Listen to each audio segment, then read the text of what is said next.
Partout sur internet, tu vois des clips de surf, des vagues stylées, levées de soleil, des turns ratés, réussis et même parfois des gros tubes. Mais comment ils font pour filmer tout ça? Comment immortaliser tes sessions de surf de manière stylée? Est-ce qu'il te faut un casque sur la tête et mettre une caméra dessus? Et puis surtout, pourquoi filmer ces sessions de surf? Ça peut être un super outil pour progresser. Dans cette vidéo, je vais tout te montrer pour que toi, tu puisses faire pareil. Et aujourd'hui, je vais te parler d'un outil qui pourra plus que t'être utile pour tes sessions de surf. Je vais t'expliquer pourquoi de 1, ça peut t'aider à progresser, comment on fait pour l'utiliser et surtout, je vais même te montrer tous mes réglages. Comment je fais pour avoir de magnifiques images de mes sessions de surf et comment toi, tu pourrais faire pareil. Bon, et bah, c'est parti. Salut, moi c'est Hugo. Je suis réalisateur vidéo et surfeur et tu es sur Wave.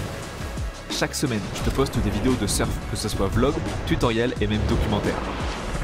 Tu l'auras compris, aujourd'hui je vais te parler de ça. C'est la petite caméra que beaucoup de surfeurs utilisent pour immortaliser leurs sessions. Et je suis super content parce que cette vidéo est en partenariat avec DJI. C'est encore une fois une fierté pour moi de bosser avec une marque pareille parce que j'utilise leurs drones, leurs micros, leurs caméras d'action depuis des années. Et je suis trop heureux de voir qu'ils me font confiance et me soutiennent dans ma chaîne. Ça fait des années que je filme mes sessions de surf. Et ça fait plus d'un an que j'utilise les caméras DJI pour maintenant toutes les filmer. Et ils ont récemment sorti leur nouvelle DJI Osmo Action 5, ici, que j'utilise maintenant pour filmer mes sessions de surf. Et au passage, j'ai déjà réalisé une vidéo où je présente tout mon matos vidéo, genre quelle caméra j'utilise, le drone, tout ça. Elle va s'afficher quelque part à l'écran. Mais ici, on va vraiment se concentrer sur les caméras comme ça pour aller surfer. Parce que je reçois beaucoup de messages de personnes qui se demandent comment je fais. À la fin, je vais même te montrer mes réglages que j'utilise pour filmer et avoir la meilleure qualité d'image possible. Mais avant ça, je vais d'abord te raconter pourquoi est-ce que c'est un outil qui peut être super intéressant pour progresser en surf. C'est parti.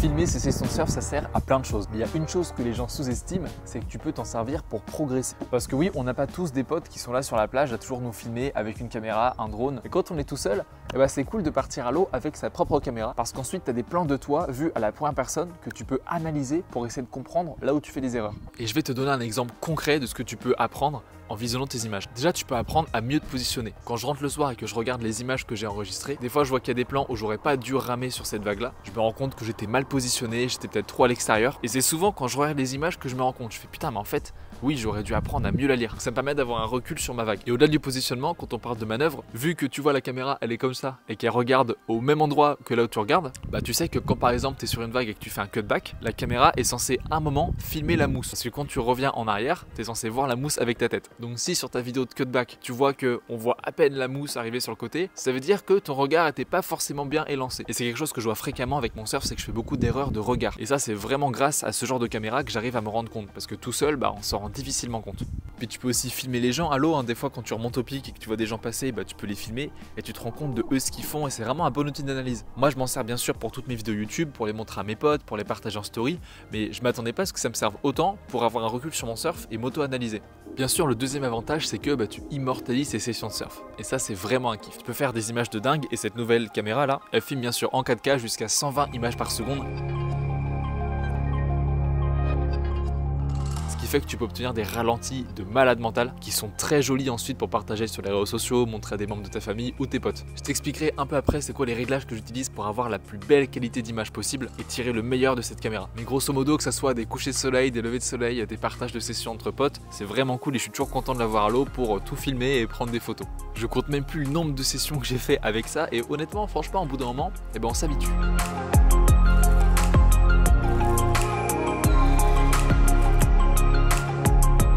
Concrètement, comment faire pour utiliser ce genre de caméra à l'eau? Alors, déjà, forcément, il y a un support que tu mets dans la bouche qui est juste ici, là, et ça se passe comme ça.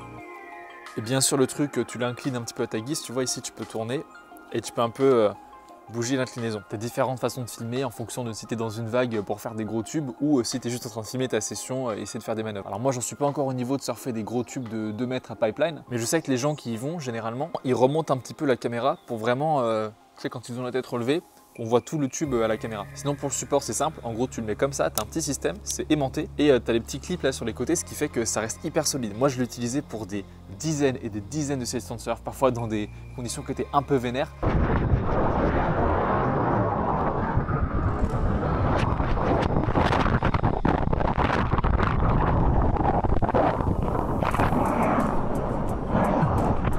c'est jamais parti. C'est super solide et c'est hyper simple à enlever. Honnêtement, il n'y a rien de plus simple, tu vois, hop. Et un truc que je kiffe beaucoup, c'est le leash, parce que avant j'avais un système avec, j'avais une GoPro avant et j'avais attaché un espèce de leash sur le bras. C'était explosé au sol, ça marchait pas. Là, je suis content parce que DJI ils fournissent un petit câble comme ça, un petit leash que tu mets autour du cou.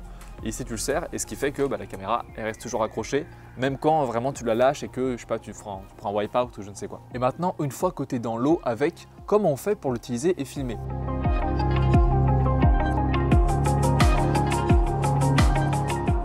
Pour filmer toute ta session, t'as pas besoin de démarrer l'enregistrement, tout filmer non-stop et ensuite devoir faire le tri. C'est beaucoup plus simple que ça. En gros, la caméra, quand elle est éteinte comme ça et que tu appuies sur le bouton d'enregistrement, elle s'allume toute seule, elle se met à enregistrer et quand tu réappuies pour terminer l'enregistrement, elle se rééteint. Ce qui fait que quand tu es à l'eau et que tu vois une petite vague arriver au loin, tu as juste appuyé sur Rec, comme ça elle s'allume, elle enregistre, tu prends ta vague et quand tu as fini, tu recliques dessus et ça s'éteint. Donc ça fait que tu gardes un max de batterie.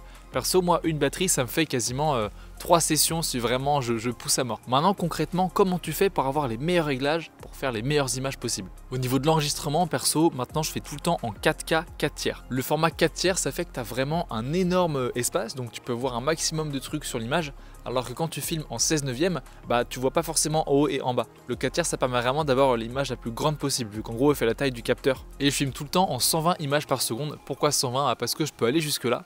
Je me souviens sur la DJI Osmo Action 4, tu pouvais aller jusqu'à 60 images par seconde. Et là, tu peux faire 2 fois plus. Ce qui fait que tu obtiens des super beaux ralentis quand tu as des belles choses à montrer à la caméra. Et ça, c'est vraiment top. Maintenant, au niveau de l'angle, alors tu as différentes options. Soit tu te mets en ultra grand angle, en large ou en standard. Perso, moi j'aime pas trop l'ultra grand angle parce que ça fait vraiment un espèce d'effet fisheye et je trouve ça pas super esthétique. Moi je me mets toujours en standard. Standard pourquoi? Et il y a marqué D-Warp à côté parce qu'en gros ça annule l'effet fisheye. Ça fait que l'image elle reste quand même plate et normale et tu as quand même une impression de grandeur et c'est un angle de vue qui est quand même assez grand angle. Tu vois là je filme tout le temps en standard et honnêtement on a largement la place de voir plein de choses. C'est une des meilleures qualités que j'ai pu trouver par rapport à toutes les caméras que j'ai utilisées, en tout cas les caméras d'action. Aussi au niveau de la stabilisation, alors tu peux choisir de pas en avoir du tout, donc tu appuies sur off. Ou alors tu mets Rocksteady ou Rocksteady Plus. Perso, je mets juste le Rocksteady normal, pas le plus, parce que le plus il est un peu trop zoomé je trouve, et j'ai quand même envie d'avoir un maximum de choses à l'image. Donc voilà pour mes réglages, et maintenant une dernière chose, c'est au niveau des couleurs. Cette petite caméra là, elle permet de filmer en 10 bits. Bon, je te vois déjà venir avec tes blagues, arrête, c'est pas drôle. En gros, tu vas ici dans paramètres, et ensuite tu vas dans couleurs, et là tu as différentes options qui s'offrent à toi. Donc tout en bas, tu as le normal 8 bits, normal 10 bits, ensuite HLG 10 bits et D-Log. Perso, je filme tout le temps en D-Log. Pourquoi? Parce qu'en gros, c'est une image avec comme un espèce de voile gris autour, ce qui fait que moi, au montage, en post-production, c'est moi qui vais un peu choisir mon contraste, mes couleurs, c'est moi qui vais tout faire un peu manuellement. Après voilà, c'est parce que moi, je suis vidéaste, donc je m'en sers vraiment pour un étalonnage plus poussé, la colorimétrie. Et si tu t'y connais pas trop en montage, étalonnage, tout ça, je te conseille de filmer en standard 10 bits. Tu auras une image qui sera automatiquement traitée avec un profil d'image standard et tu auras des belles couleurs. Et un truc qui est cool, si jamais t'es pas du tout, encore une fois, dans le monde de la production vidéo, tu peux utiliser l'application DJI Mimo et tu peux connecter en gros ton téléphone à la caméra et directement importer tes images sur ton téléphone sans passer par l'ordinateur. Ce qui fait que tu peux modifier les fichiers, faire des stories, faire des petits montages avec ton téléphone et c'est hyper pratique. Ça rend tout ça hyper accessible. Et une dernière chose que je kiffe, c'est au niveau du son, il y a une réduction de bruit qui est insane. Il y a quelques semaines, je suis parti faire du catamaran avec un très bon ami à moi et je l'avais emmené avec moi du coup la DJI Osmo Action 5 Pro. J'ai testé un petit peu la qualité du son quand on parle et qu'il y a du vent, et franchement, il y avait quand même un peu de vent ce jour-là, c'était pas énorme pour du kata mais c'est quand même pas mal. Et on m'entend très bien parler de manière très distincte et le son il est super clean. Bon alors ça c'est un test de son, j'espère que le son il passe bien alors qu'on est au vent. Il n'y a pas tant de vent que ça mais quand même, si le son il est clean, c'est cool. Donc, je suis choqué de voir à quel point ils ont fait un effort au niveau de la qualité sonore. En tout cas pour moi c'est cool parce que notamment quand je fais des face cam où je parle face à la caméra, déjà j'ai un retour vidéo, plus le son il est impec. Donc pour tous ceux qui veulent filmer leurs vacances un peu, même filmer leur session de surf, parler, dire 2-3 conneries de temps en temps, ça peut être cool. Et aussi un truc intéressant par rapport à la 4, c'est que là il y a un stockage interne. Donc si jamais tu oublies ta carte SD, tu peux stocker jusqu'à il me semble 40 ou 50 Go sans carte SD. Donc juste ta caméra, tu l'achètes comme ça et tu peux déjà filmer. T'as pas besoin d'acheter une carte SD supplémentaire. Moi ce que je te conseille de faire, c'est que tu enregistres un paramètre prédéfini. Donc tu mets les réglages, tu mets en 4 tiers, 120 images secondes, les couleurs que tu veux.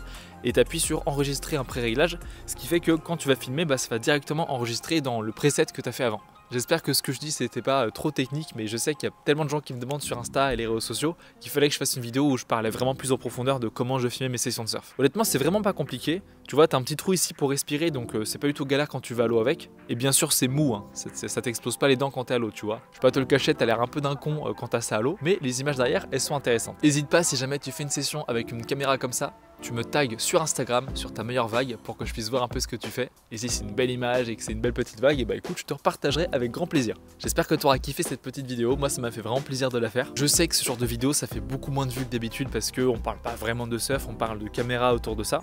Mais quand même, il y a tellement de gens qui me demandent qu'il fallait que je la fasse cette vidéo. Donc maintenant j'espère que tu es content, tu as plein d'infos. Et n'hésite pas si jamais tu as d'autres questions. Bon, et bah écoute, je te dis à la semaine prochaine. Merci d'avoir regardé cette vidéo. Si tu veux me soutenir comme d'habitude, tu lâches un petit commentaire, un petit like. Si tu es débutant ou débutante en surf, tu as toujours accès au guide de surf débutant gratuit de Waved. C'est le premier lien en description. Et je te dis à la semaine prochaine. Et d'ici là, surfe bien. Allez, ciao!